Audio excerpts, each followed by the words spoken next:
Welcome to our class here, Mipham's Sword of Wisdom, with a commentary by Khenchen Posen Sherab. Okay. And what we're doing here with Pramana is essentially understanding what's really going on, where we very often actually operate with some abstractions about our phenomenal world. What we're doing with the study of Pramana is actually understanding exactly what is happening with the primary dimension through which we know this world, which is our consciousness. Everything else, you could say, consciousness perceives its objects differently.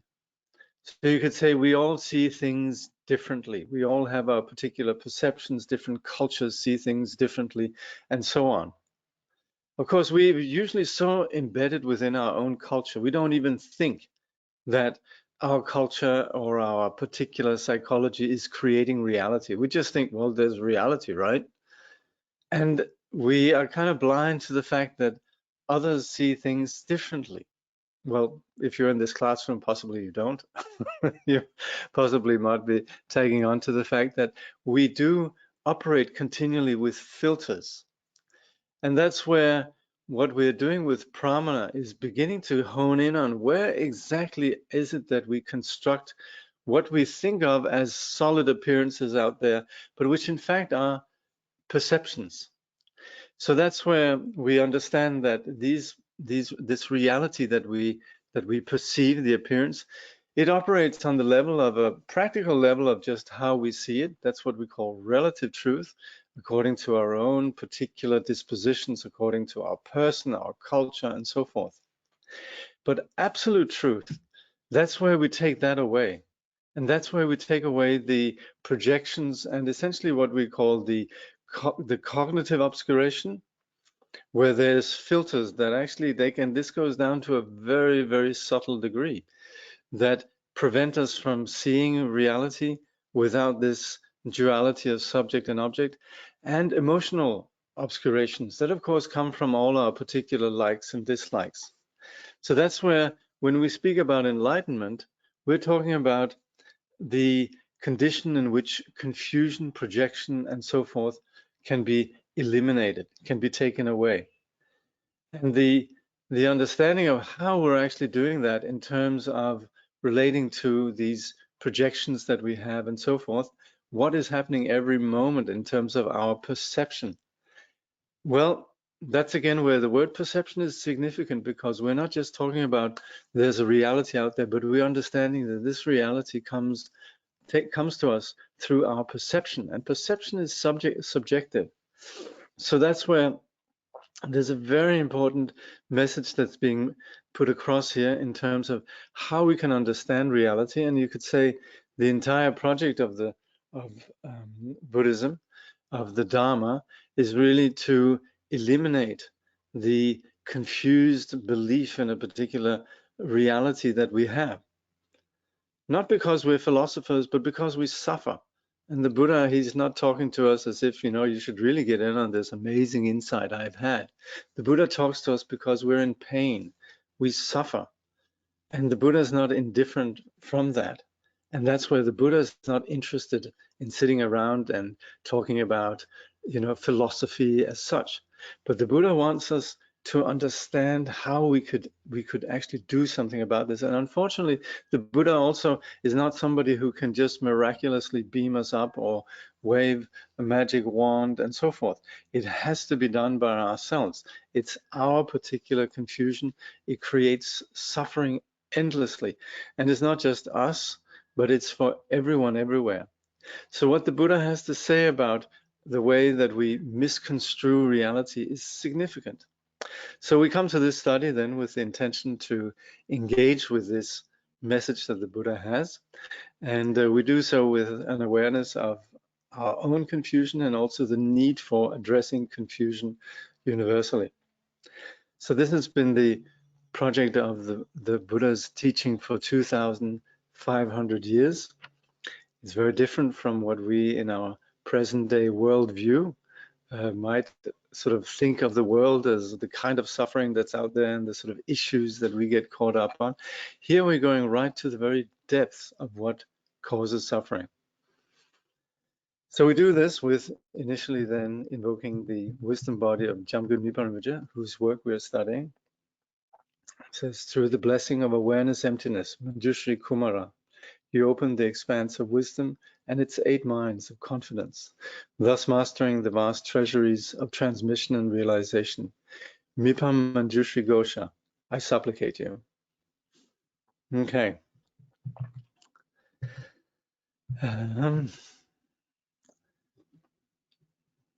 So let's see how far we get. I haven't actually prepared that much today, but at least I will cover some areas. Particularly, we'll be covering this thing we call sensory, or rather direct perception.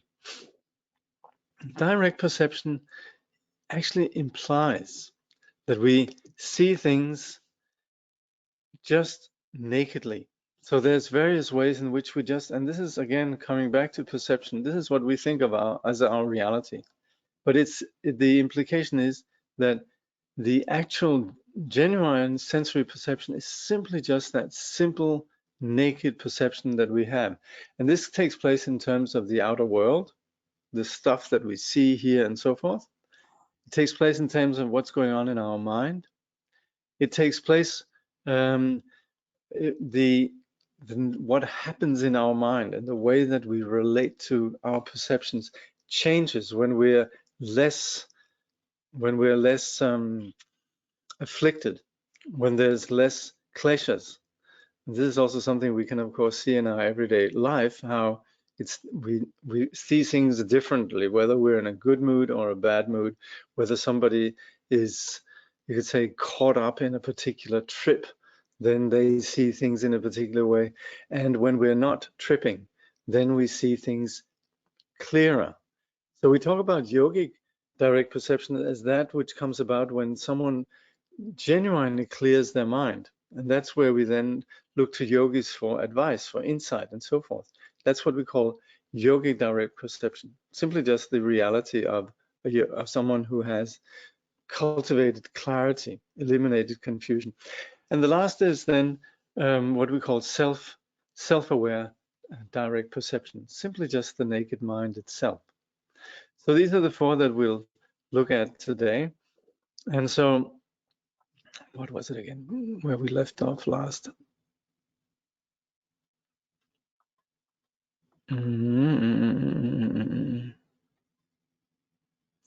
Yeah, just the role of direct perception. Again, when we talk about valid cognition, we of course do that in terms of what we actually see, but also what we can understand or infer.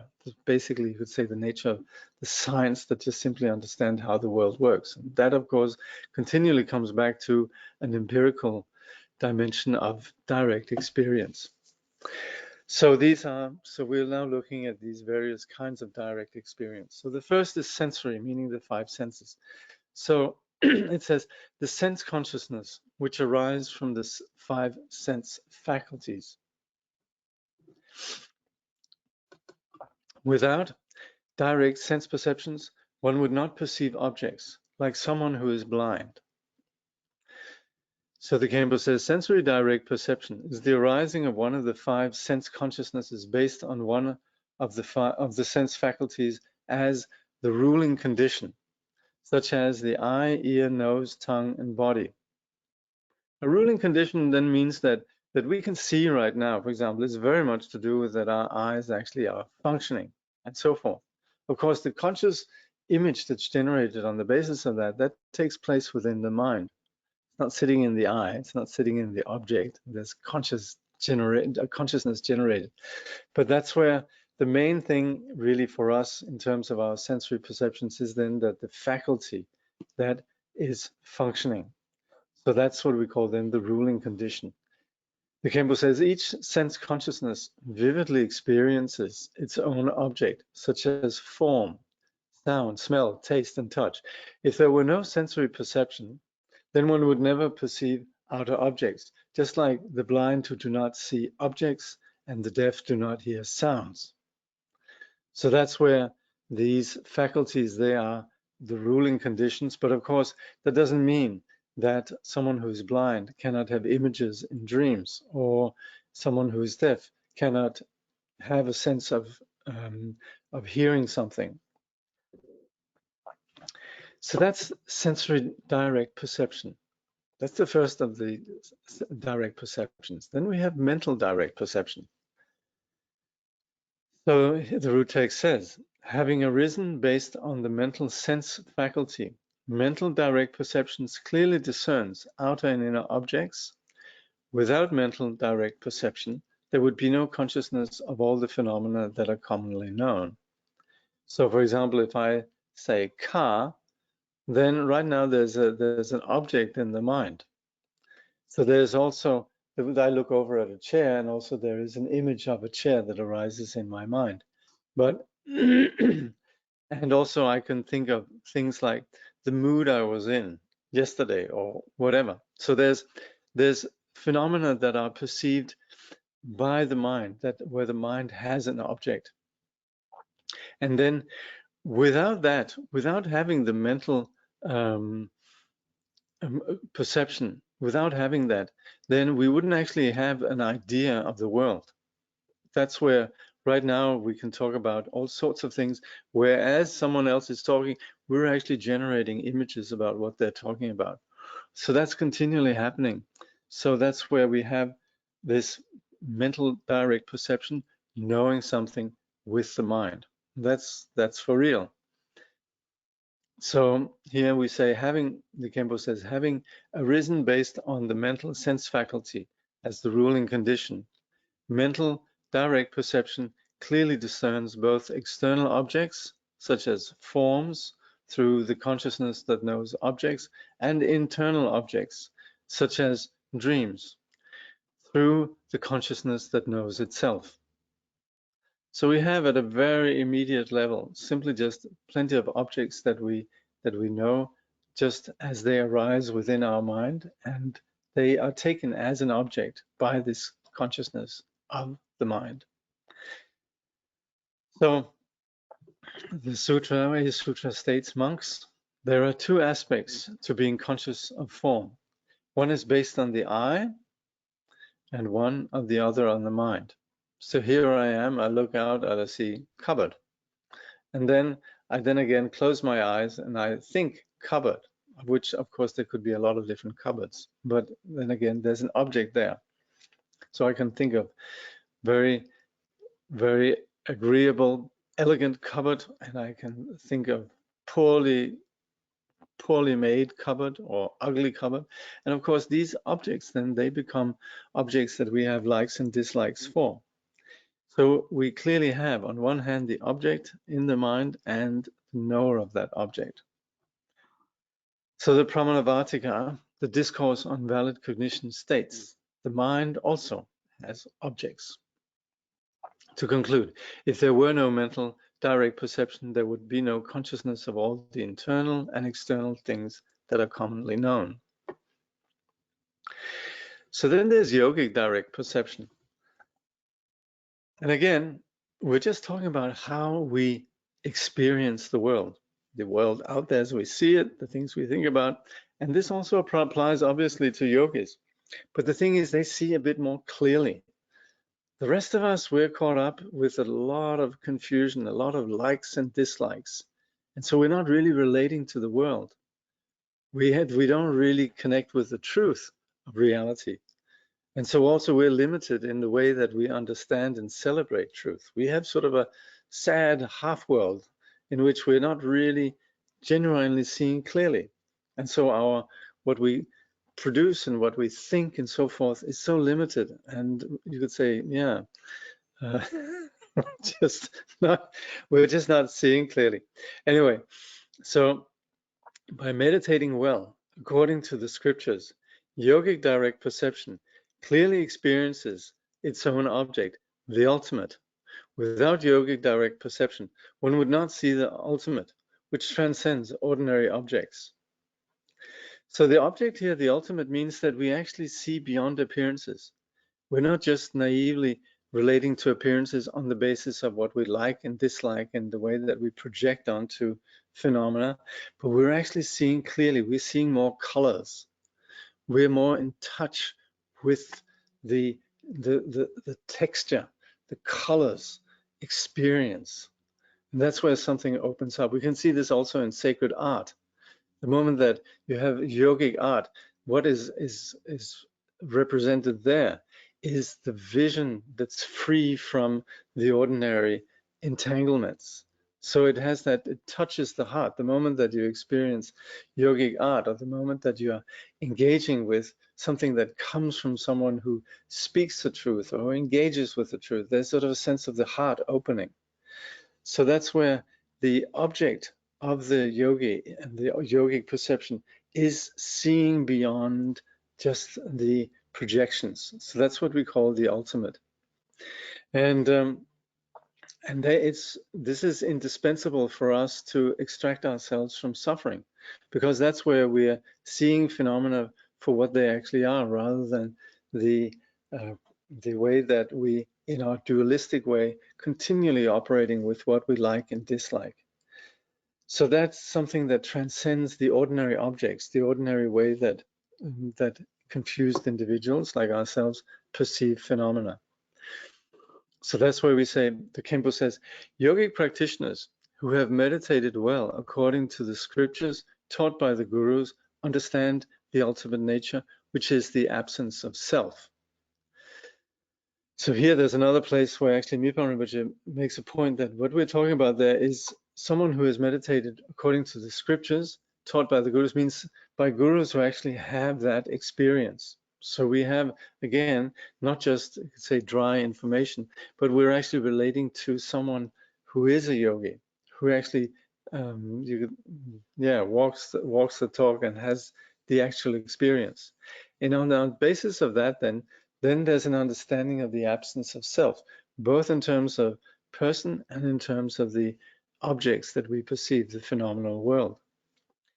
So such yogic practitioners, then, the Khenpo says, their yogic direct perception also clearly experiences its own objects, seeing the 2,000-fold universe, the 3,000-fold universe, or countless universe, or all the atoms of the Buddha fields on top of one atom, or apparent existence appearing as the pure and infinite mandala of the Buddhas, and so on. And that's where, when we come across in the scriptures, and when we come across the narratives around enlightened individuals, we're not just here, we're hearing about something that is beyond the ordinary. And we might just think, well, that's sort of a nice cultural, narrative or construct or something that's lovely, sweet, and so on. But in our culture, we're used to thinking of that as essentially being deceptive and not being truth.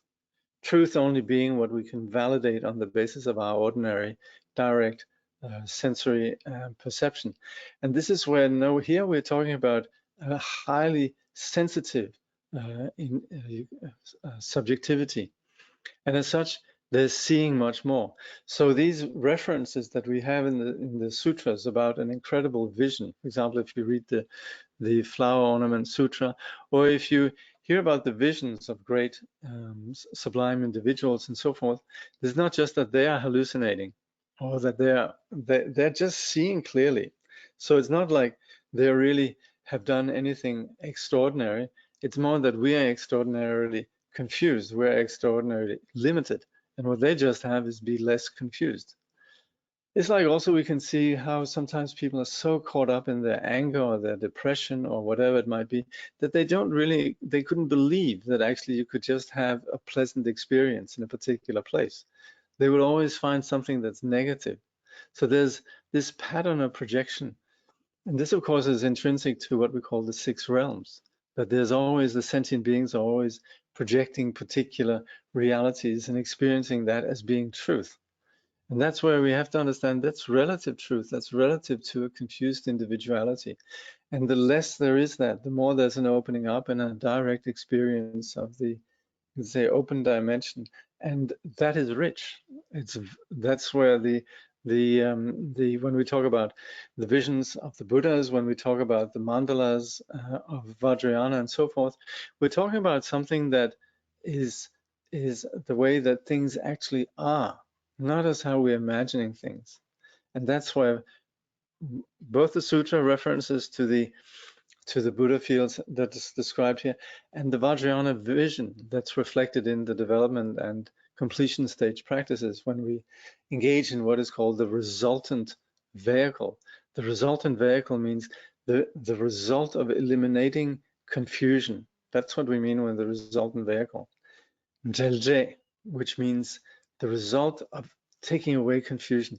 And that's where we see things, that's where things are seen with a yogic perception in which they naturally are free from our projections. And that's the scope then of the Vajrayana.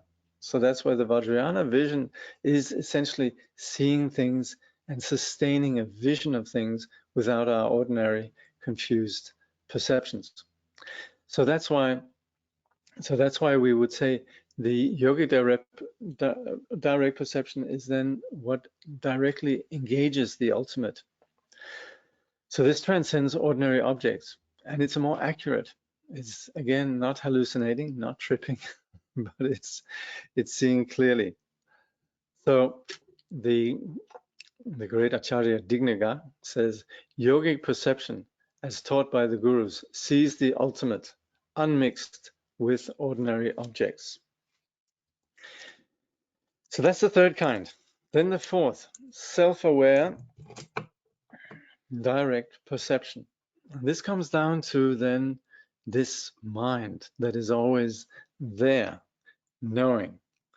Right now you're aware, you're hearing something, and of course what you're hearing, that's the objects and so forth on the basis of the ruling condition of your of your ears. But there's a mind that is continually cognizing, whether we're having a pleasant experience or unpleasant experience, whether we're dreaming or awake, there's always a cognizing quality.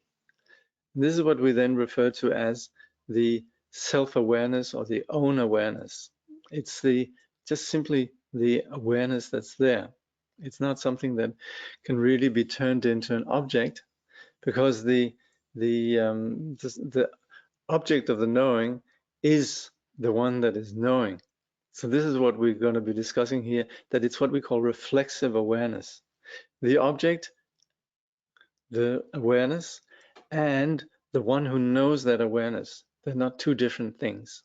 So this has a lot of ramifications, and this is, again, you can see a key perspective in terms of Vipassana, a key perspective in terms of how we engage with our understanding of reality. So this is quite significant. The experience of direct perception clears away misunderstandings about forms being the way they are. If it were the same in relation to one's own mind, this would entail another knower, and that would be endless. So what we're talking about here is that then generally we know an object, right? In the case of the mind, it's not as if there's a mind that is known by another mind, because that other mind that was knowing the mind, then again, that would have to be known by a mind. That's why we talk about endless regression. So that's not the case. So this is here, this kind of direct perception is different from the ordinary way that we know objects. So Mipham Rinpoche goes on to say, therefore the mind, which is clear and knowing by nature, knows itself in the same way that it knows objects. It illuminates itself without depending on anything else. This is called self-awareness. So the mind does know itself. And yet it's knowing itself is, again, it's a reflexive quality. I actually, as a translator, I usually translate it as own awareness, because it's not awareness of a self. It's simply just awareness of itself. So I don't know if the English word own can do that, but if somehow intuitively it appeals to me. I've seen others use that. But also what is often translated as is reflexive awareness, just simply that it reflects back on itself. It's knowing itself. So yes, it is known as an object in the sense that it can be known. Right now, there can be we can know this mind, but at the same time, it's not an object. It's known in the same way that we know objects, but it is not an object. So whatever the other direct perceptions experience is ascertained as being direct perception through self-awareness. Without this self-awareness, there would be no way to establish this. So that's where when we perceive anything, it always goes through this self-awareness. I am presently looking at a Logitech webcam. And I know the mind that knows that. So there's a knower of this fact. And yet that knower in itself is something which is not known as a regular object. It's different in that sense. So in relation, then the Khenpo says, in relation to the form of a white conch shell, direct perception through visual consciousness eliminates misunderstanding, such as the conch shell being yellow. So it's on the basis of us just looking at things, we know the nature of things. I look at this cup of tea, I look at the webcam, and so forth. So on the basis of the eye, I can know the nature of this, you know. Now, if the same relationship were needed to eliminate misunderstandings about one's mind, rather than the mind being aware of itself, another knower would be needed. So that's also where, if we need to know about the mind, well, that's where this is different. It's if it applied that this was an object, just like the cup of tea is an object of my knowing, then we would have this endless regression. Then he says, if a second knower were needed, then a third knower would be needed to know that one, and this would be endless. Whether the other knower was needed at the time or at a different time, there would still be infinite regress. So that's where the mind simply just knows itself. It's to cut through any confusion about this is really just look at our own mind and the way that we know the mind and we know what the mind is knowing and so forth. It's simpler than we sometimes might think it is. So on the next one, commenting on 25, then it says, for this reason, consciousness is the opposite of matter, like chariots or walls, whose nature is not clear and knowing. Since the mind's nature is clear and knowing, then just as the mind illuminates outer objects, it illuminates itself without depending on anything else. This is called self-awareness. Now, this is also significant because the science that we generally have is one that is about objects. And there's not, again, this comes back to the hard problem of science, which is not that science doesn't understand consciousness. And this, again, this is not me being a bigoted Buddhist, but it's simply an admission from the scientific community's own side that consciousness is not known.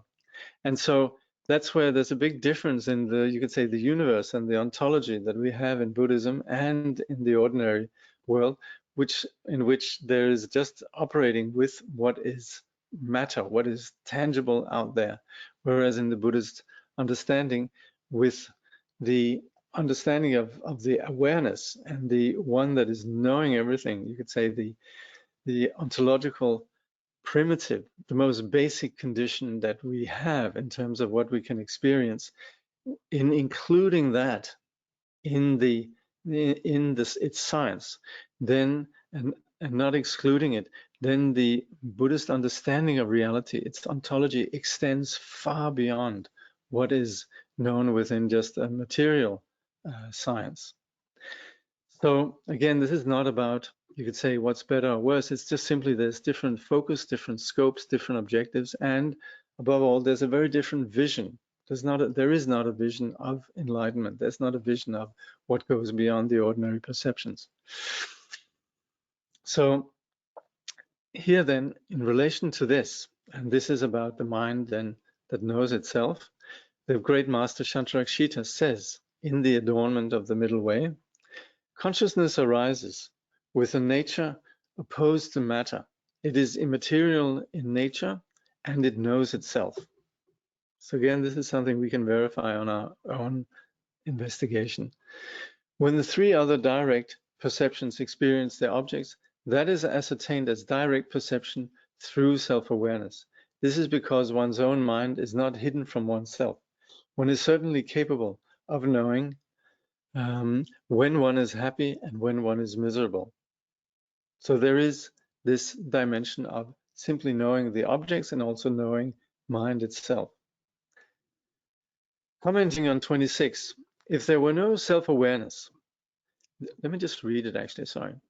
So that's where it says here in 26, it says, whatever the other direct perceptions experience is ascertained as being direct perception through self-awareness. Without self-awareness, there would be no way to establish this. And that's also where we would say all the various understanding we have of the world, of objects and so forth, it comes through the individual self-awareness. If there were no self-awareness, there would be no way or means to establish that an experience of direct perception is direct perception. So we wouldn't simply be able to know things for what they are. So that's where we have this discerning quality of the awareness that knows its object. It can be done only because the mind knows itself. For instance, if someone says, it is clearly established that the visual consciousness sees the color blue, then this must be established by either direct perception or inference. So that's, again, this is something also we have, for example, when we talk about in neuroscience, we talk about measuring the different ways in which the brain operates under different circumstances. Then we map, you could say, what we call neural correlation with the objects. There's an object known, and then we have the brain that reacts in particular ways. But unless, if we just had the data about that, and we had all the sort of different measurements in which we understand what's going on, if we didn't have a subjectivity that could say, well, I was experiencing happiness, I was experiencing pain or whatever, there wouldn't be any way to correlate these two. It requires that there is a consciousness there. So again, this is where we could see again, consciousness is basic to the entire project of knowing. So if someone says that, it is clearly established that the visual consciousness sees the color blue, then this must be established by either direct perception or inference. First, for it to be established by a direct perception, another direct perception would have to establish it at that time or at a different time, but neither option is feasible. Second, there can be no establishment of the visual consciousness through inference, because a direct perception as its basis, there is no inference. So that is also unfeasible. Okay, ladies and gentlemen, I would like to say that these last two sentences, I will actually have to think about that. Please don't ask me questions of that. This is something where I'm going to have to go home and just see exactly what is it that's being said here. Not perfectly clear to me. Anyway, let me just make a mark on that. It's probably not that complicated, but right now I'm being tripped up by the formulation. Okay. Anyway, therefore, since pots and other objects are made of matter, it is impossible for them to be clear in knowing about objects. So essentially what we call inanimate objects. Yeah. Knowledge of the nature of objects must depend on a mind that is clear, knowing, and other than the objects themselves. Again, here's something where I need to do some homework. Somebody recently sent me a book which is really a great work. It's a book from a series, I think that's edited by Thupten Jimba, and it's called Philosophy and Science in the Indo-Tibetan Buddhist tradition, or something like that. And I think there's 3 volumes, and somebody very kindly sent me volume 2, which is about the mind. And in there, there's a great, it's a Tibetan root text on the topic, but very well commented by a brilliant American academic called John Donne. And in there, I remember he actually unravels and defines what it is when we talk about the mind being clear and knowing. Because in general, what we mean with the self-awareness as being clear and knowing is simply just that it knows. It's the naked cognition. But there is something about the clear that's not exactly clear to me. And I remember he had a very good definition, so I'll also look at that. Anyway, knowledge of the nature of objects must depend on a mind that is clear, knowing, and other than the objects themselves. Consciousness is not like matter because it knows its own nature without needing to depend on any other conditions. So there's a ways in which we know the objects out there, but the mind that knows itself doesn't depend on any external object. So the Khenpo says, self-awareness is a very appropriate term to use because the mind experiences itself merely by arising. So the very nature of the mind is spontaneously present. And that's all it takes really for the mind to know itself. Simply just being there, it knows itself. By nature, it is clear and knowing and free from the threefold reification of object, agent, and action. And again, these three are what take place when we, for example, see an object. I see a cup, that's the object. There's the agent, which is then the knower, and then the action, which is then the application of the faculty that is directed towards that cup, namely the eye, or the ear towards music, and so forth. So that's where we very often talk about this threefold reification, and of course in liturgies we very often say, I dedicate free from the threefold concept of subject, object, and action, because that's where objects become essentially part of us consolidating self. And when the delusion of self, you could say, is diminished or absent, then there is a greater knowing. But it's that self-awareness which is in and of itself free from these subject, object, and action. It's not an object that is known. There's not a seeing as such. There's simply just a knowing. And that's where we have this image here where it says it is similar to a butter lamp which illuminates itself. So again, related to this, the discourse on valid cognition states, conceptualization is also posited as self-awareness. Objects are not self-awareness because self-awareness is what realizes objects. So the way that we conceptualize things then is on the basis of this self-awareness.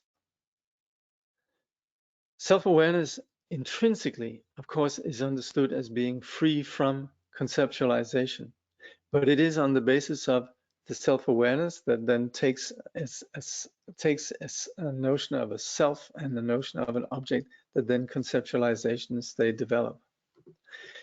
The adornment of the middle way, the Madhyamika Alamkara, then states, being singular and partless by nature, it is illogical for it to have a threefold nature.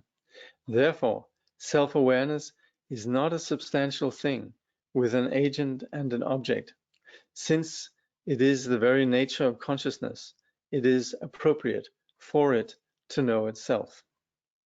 So this is, again, this becomes a big topic of debate, really, whether or not this has any, you could say, intrinsic reality or not. Some would say that it has intrinsic reality, and this is what we then sometimes refer to as a Yogacarya position, but not necessarily. And we should make a point that it's not all Yogacaryans that necessarily hold this self-awareness as being, you could say, ultimately existent. But sometimes the Madhyamikans, they would like to point to one or two Yogacaryans who do that, and therefore there is the debate, really, which is a very healthy debate, whether or not this knowing has an absolute reality or not. Obviously, the Madhyamikans would generally say not. And then again, there's a few subtle points about this. Anyway, so thus we have now discussed the four kinds of direct perception. And these are then the sensory, the mental, the yogic, and self-awareness. So that's where then here it says, Mipham Rinpoche says, inference is rooted in direct perception, and direct perceptions are ascertained by self-awareness. When the experience of an unmistaken mind is reached, nothing further is needed to establish that. So the way that we know things about the world, well, that's through our perception of the world. But that knowing itself, the validity of it, is undertaken by this self-awareness, this knower. And that's where, again, we can see it's on the basis of that then that we have the prajna that ascertains what is valid, not valid. But it's that quality of this mind, which we refer to as the unmistaken mind, then we needn't do anything beyond that. There's not something further that needs to establish that. It is, again, this ontological primitive, or it is this fundamental quality that is basic to our experience. Then it says, therefore, on the basis of direct perceptions that are non-conceptual and unmistaken, misunderstandings are eliminated about manifest phenomena. So again, this is where we come to know things. So with regards to the first, the Khenpo says, inference is rooted in direct perception because it arises based on the power of a sign experienced by direct perception. So we see something, smoke, or we hear a sound outside that goes, and we know that was a car that came by. Or we hear something out in the forest, and we think, that must be a bird, and so forth. We're not seeing it, but there's signs that indicate some phenomena which we know can be known through direct perception. So that's where we then have this thing we call inference. And this, of course, takes us very far into our understanding reality. Since direct perception is ascertained by self-awareness, it is necessary to classify self-awareness as direct perception. So again, this is where we perceive something, it's immediately known by a knower, the self-awareness. All experiences of the mind that are unmistaken because of not being caused by delusion come down to self-awareness. It's essentially this self-awareness that we strip naked. Once self-awareness has been reached, there is no need to search further for something to prove that, because self-awareness is the experience of an unmistaken mind. Again, this is where we come down to the place where there's no longer any delusion. We simply just arrive at a place where the mind knows itself. And in that place, then, there's not any further elaborations that construct the various styles of delusion. So that's where, once we arrive at that, that's good. The Khenpo says, for example, it is like finding your elephant. Once you have found it, you need not keep searching for its footprints. So if you have an elephant in your room, it's probably quite clear that it's there. So then it's just an example of once something is really clear, how much do you want to keep searching? And it's very often given as an injunction to meditators. You know, once you've understood things, how much do you want to keep going on about the philosophy about it? How about just experiencing it? So we often have this statement that if there is an elephant in your room, why go searching for its footprints out in the forest? So that's where you'd think you wouldn't miss it if you have the elephant that's sitting in your living room. So inferential valid cognition comes down to direct perception, which is what knows objects of consciousness. In the end, direct perception comes down to self-awareness, which clearly experiences itself. If one accepts the valid cognition of ordinary perception, one must also accept self-awareness, simply because it's the self-awareness that's that is the one that is knowing. It wouldn't work for self-awareness not to be there. So the stance of denial is refuted. That I assume that means that there would be those who would say, oh, but it's non-existent. Well, it's possibly, we could say from a Madhyamika point of view, yes, it doesn't have inherent existence, but at the same time, from the point of view of phenomenology or experience, it is definitely vividly what's behind all knowing. So the Khenpo says the way that self-awareness is established as being authentic is taught extensively in the scriptures of the two lords of reasoning, Dignaga and Dharmakirti. So these are the two, you could say, giants really of epistemology or pramana. That's what we're studying here. Let's just see if there's some questions. I might just stop here. Let's see here.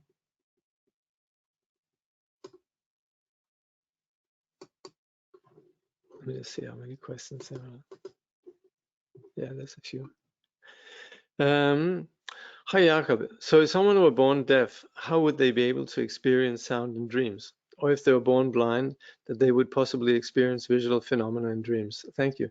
Yeah, that's also a big question in Western philosophy and epistemology.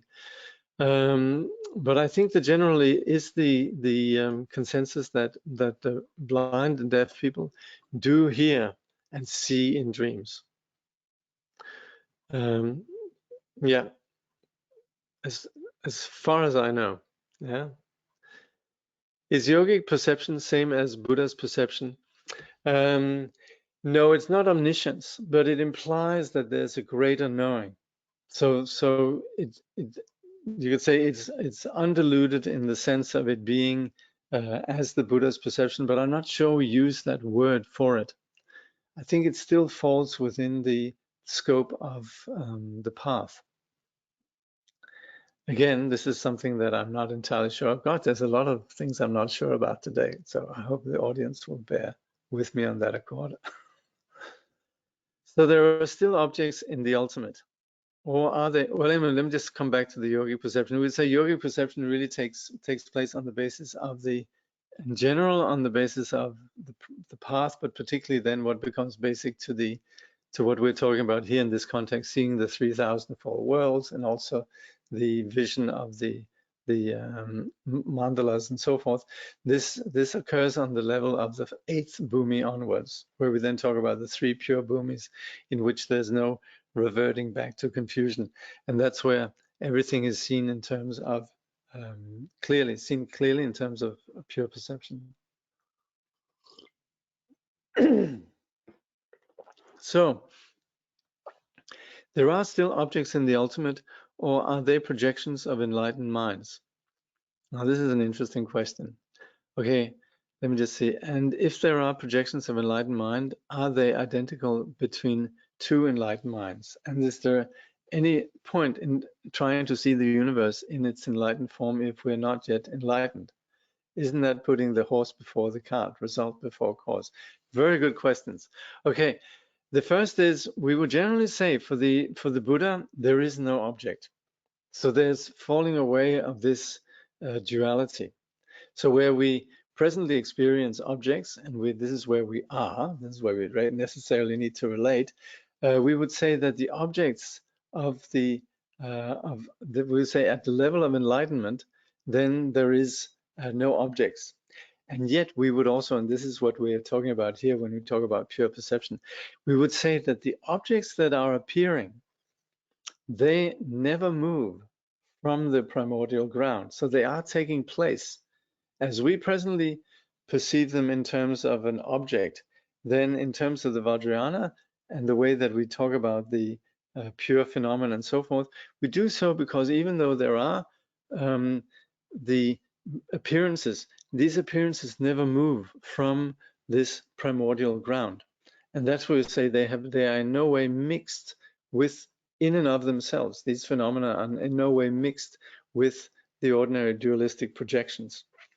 So that's where we would say the natural manifestation of the appearances and so forth, never move from the primordial ground, and as such, they are essentially seen as expressions of the primordial ground that we then refer to in terms of kayas and wisdoms that the Buddha has and the enlightened state has the ability to manifest it. There is the expression of awareness and the expression of the display of enlightenment.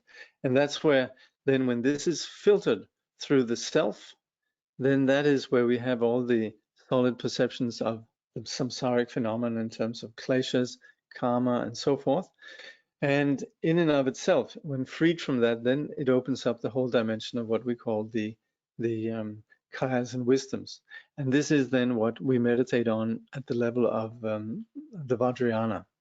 So it's definitely not putting the horse in front of the cart. It's really just the image that we would give is that it's where we, for example, when we have jaundice, when we have a liver illness, we'll see white objects as yellow. And at that time, when we are seeing white objects as yellow, we nevertheless know that they are white. And so for us, if somebody comes and asks you, what's the color of that conch over there, you might actually be having jaundice and not really seeing it as white. But you would nevertheless say, oh yeah, that's a white conch, because you know you're actually just projecting yellow. So that's where the Vajrayana pure perception is not actually saying things as something they're not. And it's also not denying that we presently are seeing the conch as yellow. We presently are seeing phenomena in a dualistic way, but we understand that intrinsically phenomena never move from the condition of purity. And as such, the realistic way to relate to our perceptions, the forms, the sounds, and the general sort of nature of the entire phenomenal world, and also ourselves. We understand that intrinsically this exists beyond the ordinary, what we call impure perceptions, or the ordinary deluded perceptions. So that's where seeing the universe in its enlightened form is simply just seeing the universe for what it is, rather than the way that we presently are projecting. So material science then seems destined to remain within the realm of object-oriented consciousness. Definitely. And that also is that constructs the entire modern worldview. And of course, within the academy itself, then there are a lot of detractors from this and who recognize, and that's quite pervasive. It doesn't really filter down in the ordinary way it's taught in the schools, but certainly within the academy, there's lots of discussions around the problem around this essentially what we call objectivist science. Do you think clear has something to do with distraction from its own knowing? Well, I'll look into this. I'll look into what the sort of the definition exactly is of this. It's quite interesting. I'll try to remember that. I wonder, based on the fact that we always talk from the third person, the enlightened person does this, sees that, experiences that, how we can be so sure what they experience, see, etc. I have never heard someone who says, I am Buddha and here is what I experience. How we can talk it and be sure that we say is true. That's exactly what we're doing right now. That is pramana. That is exactly what we're doing right now, because we're not just saying, oh yeah, the Buddha says this. The Buddha is pointing out and saying, try and see how it is your mind that you could say constructs versions of reality, and does that correspond? So this is a very important point that you're making here. And it's so important to clear up that misunderstanding. We never ever, the Buddha himself said, never accept what I say out of respect for my person, but on the basis of your own inquiry. And that's what pramana is. It is where we actually begin to see how it is that we construct our own reality. And what is it that constructs it? Well, we look. And again, this is what we're talking about here continually comes back to us working with ourselves. We cannot sit and listen to this and go away and forget it. If you come back next week and you haven't thought about this, then there's just no point. This is continually talking about what we experience every micro moment. So it has to be a place where somebody is saying, oh, You know, you're driving a car and you don't know how to do it. And then somebody says, okay, this is how you do it. And then we need to actually train. Then we need to train in driving the car. And then we begin to become good at it. So this is where this is continually speaking to our experience. Of course, it helps if we're meditators. We can approach this academically, philosophically, analytically. And it's very, you could say, interesting as an academic subject, and it has been appropriated within the departments of, you know, Asian studies and Buddhist studies and what have you, and approached entirely in a sanitized way. But why the Buddha taught this is continually coming back to what exactly is it that we're experiencing. So we operate, again, different from the ordinary science, which does operate from a third-person perspective. Here, the Buddha is continually talking from a first-person perspective and doesn't say, well, this is how I, the Buddha, experience things and this is real. No, the Buddha very kindly relates to how we're experiencing things and talks in terms of how we perceive the objects, how we know objects, and how that knowledge is known by ourselves. So it's continually coming back to this place where we live 24/7 within this experience of consciousness. So the whole, you could say, your question here essentially justifies and validates the entire project of what we're doing. Like so many, I did not grow up with this and just work with reality the best we can. It's good to have it broken down and frustrated with it too. Well, of course, this is always, it's always a process. Learning is learning is always something that my dad actually, he used to say, oh, thinking hurts. My dad was he used to think that I was thinking too much. You know, I was just, I don't know, was like 15, 16 and questioning a lot of things, right? And we used to sit at the dinner table and go at each other, and he would just sort of roll his eyes at his impossible son, who was always, you know, just being difficult. And so and he used to say, you know, thinking hurts, you know. You know? So he was really annoyed with that. And of course, we're grown up with sort of just accepting things without any kind of real relationship to it. And so here, not just are we engaging in this analysis, but there's a very precise methodology that can enable us to peel away that which prevents us from seeing clearly. So of course, this is one way of doing it. You could say, if you can snap out of it, have Satori enlightenment, great. But for us who operate with ordinary consciousness, we have to begin to say, okay, I have these 5 senses, I have a mind, I have something behind, you know, that knows the knowing. And so in this way, what we're talking about here in terms of the direct perceptions of various kinds, it's something that's immediate to us. So that's where we are very much starting, very, you could say, verifiably, with what we can directly observe and experience. Okay. Well, that takes us up to the hour. I guess no more questions.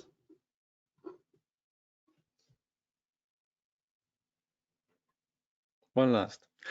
Does an enlightened one see the tree as part of a mandala, but also understand that we mere mortals seen as a tree due to our delusion?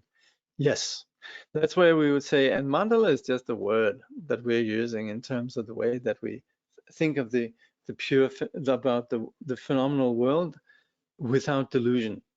So it's not like the Buddha is seeing something out of a painting, or, you know, a mandala painting or some particular trippy way. It's really what we mean with mandala here is understanding the empty nature of phenomena, the unity of appearance and emptiness. That's what we mean with seeing the tree as a mandala. It's simply just not being stuck on appearances and seeing the, you could say, the illusory nature of it. So if you ask the Dalai Lama, you know, which way to the bus station, you know, he'll say, yeah, it's down there. So that's where the the sage doesn't see things, see different things from what we see, but the sage sees the illusory or the translucent nature of things, and not as a philosophical thing, but it's just not tricked by appearances. And as such, the sage is not deluded. And again, then we would say, if we talk about the enlightened one, then the whole idea of objects and appearances, you could say, have dissolved into in a different way. So that's again where it's if you read the Diamond Sutra and so forth, then we would of course talk about how the Buddha is not understood in this sort of dualistic way that we ordinarily might think of someone like that. But let's say if we talk about a sage, then the sage would then see phenomena as essentially the unity of appearance and emptiness. And yes, and the sage would also understand how we don't do that. And that's essentially also what we talk about as the two wisdoms.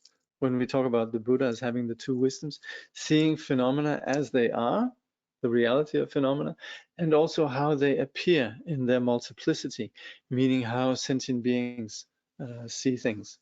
So that's where you could say the compassionate aspect of the Buddha's wisdom, knowing how others see things. Okay. Thank you so much.